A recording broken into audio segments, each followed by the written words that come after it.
சீக்கிரமா இவரை ஹாஸ்பிட்டலுக்கு கொண்டு போயிருந்தோம். மனித கடவுளாக மாறிய கோவையின் சூப்பர் ஹீரோஸ்.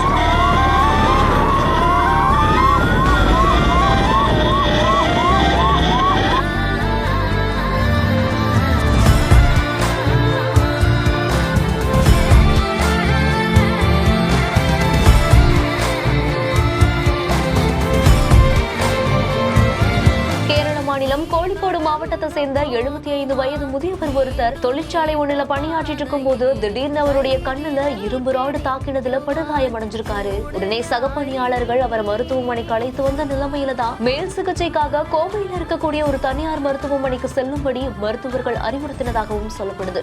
இந்த நிலையில தான் ஆம்புலன்ஸ் மூலமா அந்த முதியவரை கேரளாவில இருந்து கோவைக்கும் எடுத்துட்டு வந்திருக்காங்க. சோ இந்த தகவல் பாத்தீங்கன்னா அவசர காலத்துல உதவுவதற்காகவே தமிழக ஆம்புலன்ஸ் உருவாக்கி வச்சிருக்கக்கூடிய எமர்ஜென்சி எஸ்கார்ட் குழுவினருக்கும் இந்த தகவல் பரிமாறப்பட்டிருக்கு. உடனடியா அந்த ஆம்புலன்ஸ் கேரளாவில இருந்து வாழனர் வழியா வரக்கூடிய தகவலை கோவையை சேர்ந்த ஆம்புலன்ஸ் டிரைவர்களான சதீஷ், மதுரை முருகன், பிரதாப் இப்படின்னு 4 பேருமே ஒன்றிணைந்து அந்த ஆம்புலன்ஸ்க்கு பக்கபலமாவும் வந்திருக்காங்க. கேரள ஆம்புலன்ஸ்க்கு முன்னாடி 3 ஆம்புலன்ஸ்கள் சென்று போக்குவரத்து நெரிசல்ல சிக்காம வழியையும் ஏற்படுத்தி இருக்காங்க. அதே மாதிரி ஆம்புலன்ஸ்க்கு பின்புறம் இன்னொரு ஆம்புலன்ஸ் பாதுகாப்பிற்காகவும் வந்திருக்கு.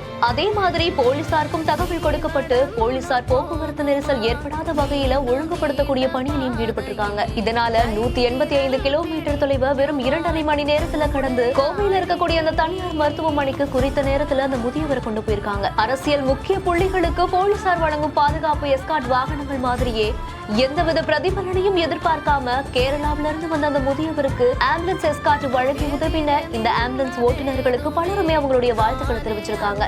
இந்த செய்தி குறித்து உங்களுடைய கருத்துக்களை கீழே ஷேர் பண்ணுங்க. மேலும் செய்திகளை உடனுக்குடன் தெரிந்து கொள்ள பிஹைண்ட் ரூட்ஸ் நியூஸ் வாட்ஸ்அப் சேனலுடன் இணைந்திருங்கள். இந்த செய்திகளை வழங்கியோர் let's go holidays, doctor Sreevarma wellness, MCR PR Credit Club.